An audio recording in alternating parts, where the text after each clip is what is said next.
കൂട്ടുകാർക്ക് നല്ലൊരു ദിവസം ആശംസിച്ചുകൊണ്ട് മാമ്പഴത്തിന്റെ പുതിയ വീഡിയോയിലേക്ക് സ്വാഗതം. നമുക്ക് നേരെ കിരണിന്റെ കല്യാണിയുടെ ഇന്നത്തെ നല്ലൊരു വിശേഷം കണ്ടാലോ. അങ്ങനെ ഇന്നത്തെ വിശേഷത്തില് ശാരിക്ക് നല്ല ദേഷ്യമായിരുന്നു രാഹുലിനോട്. അങ്ങനെ കേക്ക് കട്ട് കഴിഞ്ഞ് കഴിഞ്ഞപ്പോഴത്തേന് ശാരി പറഞ്ഞു, എനിക്ക് നല്ല തലവേദന എടുക്കുന്നുണ്ട്, ഞാൻ മുറിയിലേക്ക് പോവാന്ന് പറഞ്ഞിട്ട് ശാരി അങ്ങോട്ട് പോവാ. ഈ സമയത്ത് സരി പറഞ്ഞു, അച്ഛനിത് എന്തിന്റെ കേടാ, വെറുതെ അമ്മയായിട്ട് വഴക്കുണ്ടാക്കാനായിട്ട്. പാവം അമ്മയ്ക്ക് എത്രമാത്രം സങ്കടം ഉണ്ടാകുന്നുണ്ടെന്ന് അറിയാവോ. അതിന് ഞാനൊന്നും പറഞ്ഞില്ല മോളെ, അച്ഛന് സമനില തെറ്റിയിരിക്കുക, വട്ടാന്ന് പറഞ്ഞോണ്ട് ഇങ്ങനെയുണ്ടോ മനുഷ്യന്ന് പറയാം. ഈ സമയം മനോഹരം, മോളും അങ്ങനെയൊന്നും പറയരുത്, അച്ഛന്റെ അസുഖം അത് അച്ഛനായിട്ട് വരുത്തി വെച്ചതല്ലോ, നമ്മൾ വേണ്ടേ ആ സമയത്തൊക്കെ ക്ഷമയോടുകൂടി മുന്നോട്ട് അച്ഛനെ കൂട്ടിക്കൊണ്ട് പോകാനായിട്ട്. ഇത് കേട്ടതും സരയെ പറഞ്ഞു, കേട്ടില്ല അച്ഛാ മനുവേട്ടൻ പറയുന്നേ, ഇത്ര നല്ല ഒരു മരുമോനെ കുറിച്ചാണ് അച്ഛൻ ഇങ്ങനെ അപഖ്യാതി പറഞ്ഞുകൊണ്ട് നടക്കുന്നത്. അച്ഛൻ ഒരു കാലത്ത് നന്നാവാൻ പോകുന്നില്ല, വാ മനുവേട്ടെന്ന് പറഞ്ഞ് മനോഹറിന്റെ കൈ പിടിച്ച് മുകളിലേക്ക് കയറി പോവാ. അങ്ങനെ മുകളിലേക്ക് പോകുന്ന വഴി മനോഹർ തിരിഞ്ഞു നോക്കുന്നുണ്ട് രാഹുലിനെ. രാഹുൽ ഇടിവെട്ടേറ്റ പോലെ ഇങ്ങനെ നിൽക്കുക. പിന്നീട് മുറിയിലേക്ക് ശാരി ചെല്ലുമ്പോഴാണ് ശാരിയുടെ ഫോൺ ബെല്ലടിക്കുന്നത്. നോക്കിയപ്പോ കിരണ, ഇവൻ എന്തിനാ പോലും ഇപ്പൊ ഇങ്ങോട്ട് വിളിക്കുന്നേ, എന്റെ ദൈവമേ നശിപ്പിക്കാനായിട്ട് വിളിക്കുന്നുണ്ടല്ലോ. കോൾ എടുത്തു. എന്താ മോനെന്ന് ചോദിക്കുക. എനിക്ക് നിങ്ങൾ അത്യാവശ്യം ഒന്നുകൊണ്ട് കാണാൻ എന്തിനാ എന്റെ മോനെ, ഞാനല്ല സത്യമായിട്ടും ഞാൻ ഒന്നും പറഞ്ഞിട്ട് പോലുമില്ല, എല്ലാം സരിയുവ താരനെ ആട്ടിപ്പായിച്ചെന്ന് പറയാം. എനിക്ക് കാണണം എന്നല്ലേ ഞാൻ പറഞ്ഞ, നിങ്ങളോട് ഇതിനെക്കുറിച്ച് ഞാൻ ചോദിച്ചല്ലോ. അതെ, ആ ഗ്രൗണ്ടിലേക്ക് രാവിലെ നടക്കാൻ പോകുന്ന ഗ്രൗണ്ടിലേക്ക് വരാൻ പറയണം. അല്ല മോനെ, ഈ ഫോണിൽ കൂടെ പറഞ്ഞാ പോരെ, എന്ത് കാര്യമാണെങ്കിലും. അതെ, പറയാനുള്ള കാര്യമല്ല, തരാനും കൂടെ ഉള്ളതെന്ന് പറയണം. അയ്യോ തരാനോ, തല്ലാൻ പോവാണോ മോനെന്നെ വിളിച്ചിട്ട്. അയ്യോ മോനെ എന്നെ തല്ലല്ല, ഞാൻ നിന്റെ ആന്റിയാന്ന് പറയണേ. തല്ലാനൊന്നുമല്ല, നിങ്ങൾ അങ്ങോട്ട് വന്നു കഴിയുമ്പോ എന്താന്ന് വെച്ചാൽ ഞാൻ പറയാം എന്ന് പറയാം. എത്രയും പെട്ടെന്ന് വരണമെന്ന് പറയാം. ആകെ പാടെ പെട്ടുപോയ അവസ്ഥയായി പോയി ശാരിക്ക്. എന്ത് ചെയ്യണമെന്ന് അറിയത്തില്ല. ഒരു പക്ഷെ ചെന്നാ മിക്കവാറും അവൻ തല്ലി കൊല്ലുമായിരിക്കും. കൊല്ലുവാണെ കൊല്ലട്ടെ, ഇതിനേക്കാളും ഭേദം അത് തന്നെയാ എന്നും പറഞ്ഞിട്ട് ശാരി പിന്നീട് ആരും കാണാതെ കിരണിനെ കാണാനായിട്ട് പോവാ. അങ്ങനെ ചെന്ന് കഴിഞ്ഞപ്പോ കിരൺ അവിടെ വന്നിട്ടുണ്ടായിരുന്നു. കിരണിനെ കണ്ടപ്പോ ശാരി കൊടുത്തു, ഇനി ഇവൻ എന്ത് പൊല്ലാപ്പമായിട്ടാണോ വന്നിരിക്കുന്നത്, മനുഷ്യന് സമാധാനം കെടുത്താളെ. വന്നു കഴിഞ്ഞപ്പോ ശാരിയോട് പറഞ്ഞു, അല്ല നിങ്ങളുടെ മോള് അവിടുന്ന് താരാന്റെ ആട്ടി ഇറക്കിയല്ലേന്ന് ചോദിക്കുക. അല്ല അത് പിന്നെ മോനെ, ഞാനൊരു തെറ്റും ചെയ്തിട്ടില്ല, എന്റെ മോള് ചെയ്ത പരിപാടിയാ, അതൊക്കെ എനിക്കറിയാം. പക്ഷെ ഞാൻ ഒരു കാര്യം ചോദിച്ചോട്ടെ. പിന്നീട് കിരൺ ശാരിയോട് ചോദിക്കുക, അല്ല മകളുടെ കാര്യത്തിലെ പെറ്റമ്മയ്ക്കാണോ പോറ്റമ്മയ്ക്കാണോ പ്രാധാന്യം കൂടുതൽ? ഇത് കേട്ടതും ശാരി ഒന്നും മിണ്ടാതെ നിൽക്കുകയാണ്. പക്ഷെങ്കിൽ നിങ്ങളുടെ കാര്യത്തിൽ ഒരു കാര്യം എനിക്ക് ഉറപ്പിച്ചു പറയാൻ പറ്റും, പോറ്റമ്മയുടെ കാര്യത്തിലാന്ന്. നിങ്ങൾ സ്വന്തം മോളെ പോലെയല്ലേ അവളെ വളർത്തി വലുതാക്കിക്കൊണ്ട് വന്നേ. പക്ഷെങ്കില് ശാരി ആന്റിയുടെ കാര്യം ഒന്ന് ഓർത്തു നോക്കി. പാവം, ജനിച്ചപ്പം മുതൽ അവരുടെ തെറ്റുകൊണ്ടല്ല സരു ജനിച്ചപ്പം നഷ്ടമായത്, ആ കുഞ്ഞിനെ അടർത്തി മാറ്റിക്കൊണ്ട് പോയത്. അതുകൊണ്ട് ഒരിക്കലും നമുക്ക് താരാന്റിയെ കുറ്റം പറയാൻ പറ്റില്ല. അതുകൊണ്ട് താരാന്റിക്ക് അവകാശമുണ്ട്. അങ്ങനെ അവകാശമുള്ള താരാന്റി ബർത്ത്ഡേക്ക് വേണ്ടി ഒരു മാലയവായിട്ട് വന്നു കഴിഞ്ഞപ്പോഴത്തേനും അവിടെ നാട്ടി ഇറക്കുമല്ലേ ചെയ്ത് നിങ്ങളുടെ മോള്. അല്ല കിരൺമാനെ, ഞാൻ പറഞ്ഞല്ലോ, ഞാനൊന്നും പറഞ്ഞിട്ടില്ല. അവൾ അങ്ങനെ ചെയ്ത് കഴിഞ്ഞപ്പോ എനിക്കൊന്നും എതിർക്കാൻ പോലും പറ്റിയില്ല. അതൊക്കെ ഞങ്ങൾക്ക് അറിയാവുന്ന കാര്യമാണ്. പക്ഷെ നിങ്ങൾ അതിന് പ്രായച്ചിത്തം ചെയ്യണമെന്ന് പറയാം. പ്രായച്ചിത്തം ചെയ്യാൻ എന്ത്? അതെ, ഇത് താരാന്റി അവൾക്ക് കൊടുക്കാൻ വേണ്ടി മേടിച്ച മാലയാ. ഈ മാല സരയുവിന് കൊണ്ടേ കൊടുക്കണമെന്ന് പറയാം.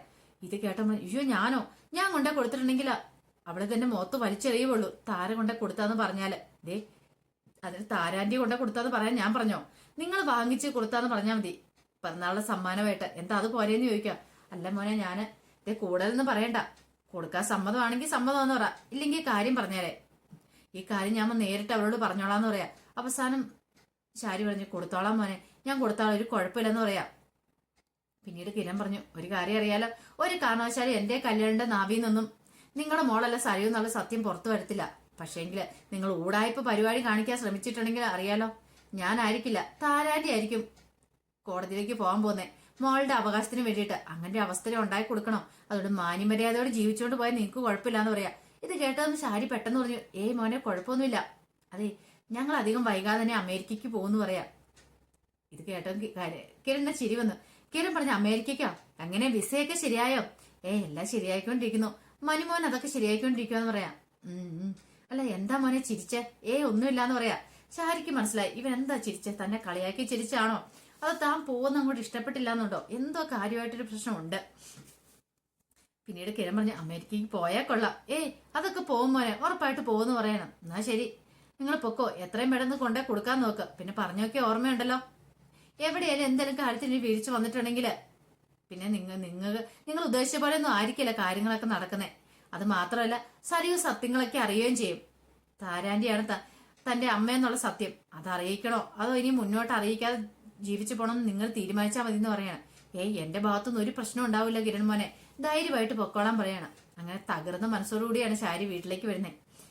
അങ്ങനെ തകർന്ന മനസ്സ് വന്നു കഴിയുമ്പോഴത്തേനും ശാരി അവിടെ ഉണ്ടായിരുന്നു. ശാരിയോട് പറഞ്ഞു, അല്ല മോളെ നിനക്ക് ആര് ഗിഫ്റ്റൊക്കെ ആയിട്ടാ വന്നിരിക്കുന്നു പറയണം. ഗിഫ്റ്റോ? എന്ത് ഗിഫ്റ്റ്? അല്ല ബർത്ത്ഡേക്ക് ആ സമ്മാനമൊന്നും തന്നില്ലോ അതുകൊണ്ട്. ആണോ? കാണിച്ചേന്ന് പറഞ്ഞിട്ട് ശരി അത് വാങ്ങിച്ച് നോക്കുകയാണ്. നോക്കി വെച്ചപ്പോ നല്ലൊരു നെക്ലേസ്. കൊള്ളാലോ അമ്മേ, ഇത് നല്ല നെക്ലേസ് ആണല്ലോ. അല്ല ഇതിന് ഒത്തിരി പൈസയായി കാണൂലോ അല്ലേന്ന് ചോദിക്കുക. അതൊന്നും കുഴപ്പമില്ല മോളെ. അല്ല അമ്മയുടെ കയ്യിൽ എവിടുന്ന പൈസ?